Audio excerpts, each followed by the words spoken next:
Сегодня на 18-й сессии Гомельского городского совета депутатов затвердили на посаде нового мэра. Старшиней Гомельского гарвыканкама назначенный Руслан Пархамович. Отповедное решение принял президент Беларуси Александр Лукашенко, отзначивший серьезный кіраўнічы опыт нового мэра. До гэтага часу Руслан Пархамович працаваў помощником президента инспектором по Гомельской области. Ранее он на протягу 5 годов узначальваў Министерство архитектуры и будаўніцтва. Звяртаючыся да калектыву, новы старшыня гарвыканкама падкрэсліў: у горадзе ёсць падмурак і кропкі росту, пра якія не варта забываць. Урачыста павіншаваў і ўручыў пасведчанне старшыня Гомельскага аблвыканкама Іван Крупко.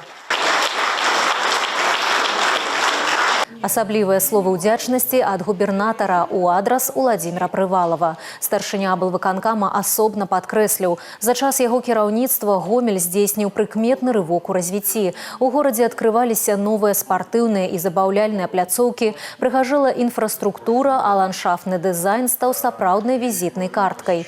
Велізарны пласт работы ўзняты ў сферы гістарычнай памяці, ад маштабных вулічных муралаў да рэстаўрацыі ключавых аб'ектаў і адкрыцця новых помнікаў.